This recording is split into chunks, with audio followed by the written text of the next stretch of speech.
Bonjour, hallo, bienvenue à la leçon numéro 231. Willkommen bei der Lektion Nummer 231. 231, 200, 233 et 1 und 1, also 231.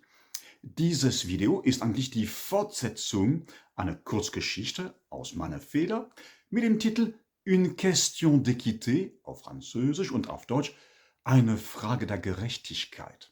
Ich habe im letzten Video, also bei der Lektion Nummer 230, habe ich den Anfang gelesen, erzählt, gespielt und jetzt mache ich weiter. Also ich knüpfe an der Stelle an, als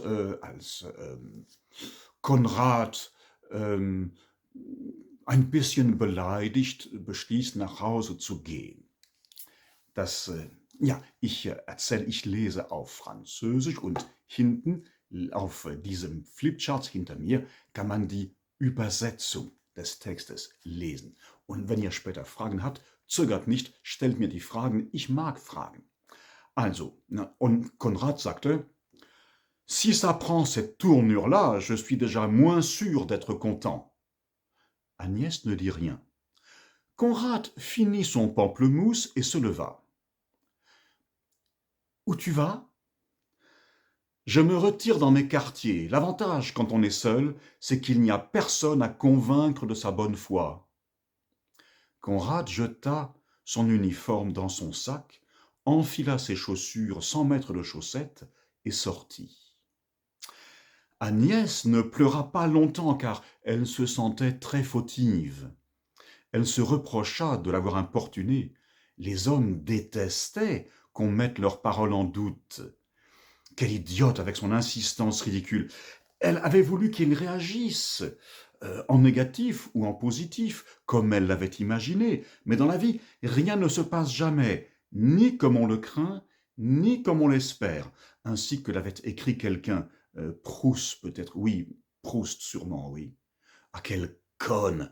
Elle était restée seule 3 ans, et maintenant qu'elle tenait celui-ci et qu'il n'était même pas révulsé par cette annonce, elle se débrouillait pour l'exaspérer et le faire fuir.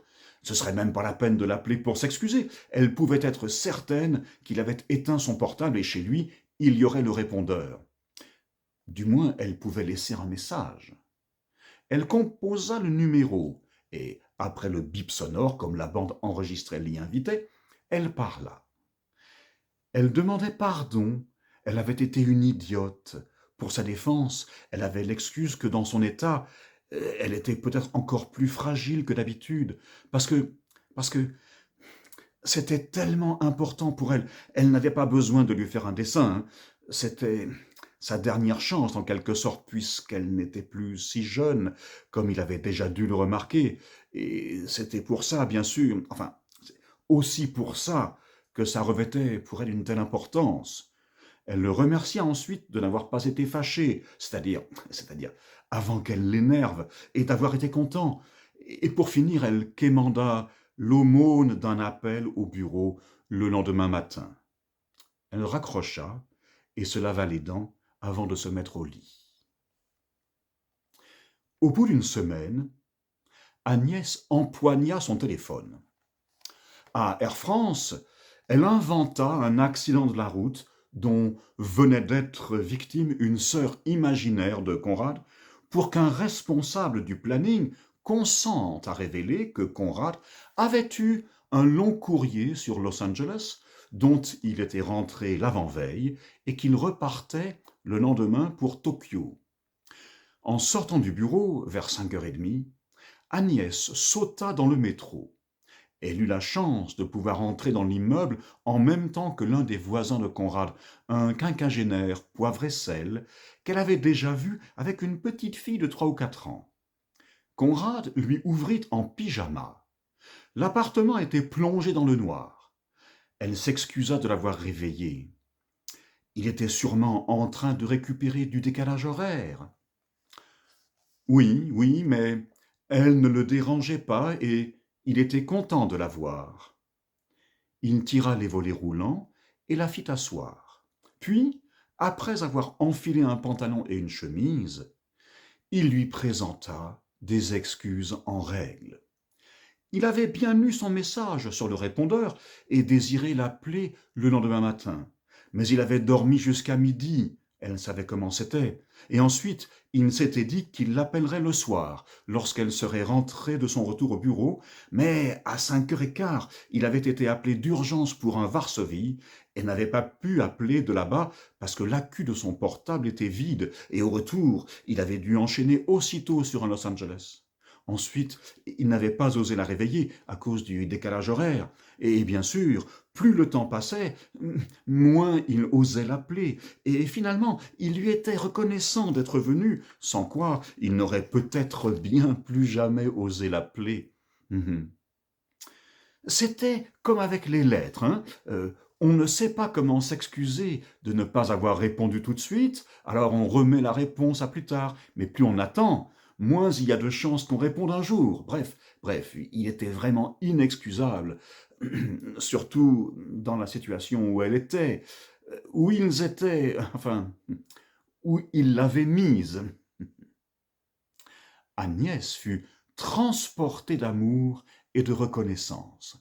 Elle s'accusa d'être la seule responsable de tout ce stress qui illustrait à ses yeux le don qu'elle avait de se rendre malheureuse à partir de rien.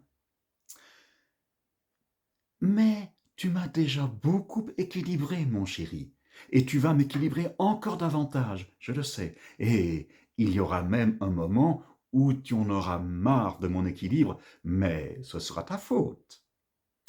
Ils allèrent dîner à l'Entrecôte, porte-maillot, après qu'Agnès se fut changée en un pur objet de convoitise, dont Conrad savoura la possession exclusive au milieu d'une meute d'yeux masculins exorbités. Ils ne purent se mettre d'accord sur aucun prénom. La nuit, ils firent un câlin, court mais réussi. Conrad téléphona de Tokyo. Agnès lui confia qu'elle avait déjà prévenu sa mère et toutes ses amies. Sa mère se réjouissait avec elle. Quant à ses amies, elles étaient blêmes de jalousie, ce qui, avoua-t-elle, lui procurait de vives satisfactions. Et puis elle ne vomissait pas beaucoup comparé à ce qu'elle avait fait endurer ou ce qu'elle était supposée avoir fait endurer à sa propre mère. Oh, ta mère exagère tout le temps, lança Conrad. Agnès en convint. Lorsque Conrad fut rentré de Tokyo, elle le convainquit de la nécessité de déménager. Aucun de leurs 2 studios ne serait assez grand. Conrad la chargea de chercher leur futur nid. Elle se mit aussitôt en chasse, malgré les nausées, marchanda le loyer d'un 55 mètres carrés dans le 11e arrondissement et déboursa 3 mois de caution en liquide avec l'aide de sa mère. Conrad la félicita à son retour de Caracas. Elle tenait à lui montrer le 2 pièces, non le 2-3 pièces cuisine, qu'elle avait vaillamment négocié, au rebours de ses habitudes de timidité, ou même de fuite, issue d'une éducation inhibitrice dont elle se plaignait parfois pour rire, mais il l'assura qu'il lui faisait une entière confiance et de toute façon, il était claqué et il avait surtout envie de se mettre au lit. Elle dit « J'ai même exigé un reçu pour la caution. » « Dis donc, fit Conrad, dis donc, je ne te reconnais plus, on a changé de disque dur. » « Pour la date, reprit-elle, j'ai dit que je t'en parlerai avant. Tu veux qu'on déménage quand ?»« Je sais pas, dit Conrad en se glissant sous les draps. On verra ça demain. Ah, diese Geschichte existiert in einem Buch namens Un Détour, ein Umweg, ein bilinguales Buch, das 6 Kurzgeschichten auf Deutsch und die gleichen auf Französisch enthält. Und ich würde mich freuen, wenn du dieses Buch kaufen kaufen möchtest und würdest. So, und ich höre jetzt hier auf, ich mache später weiter.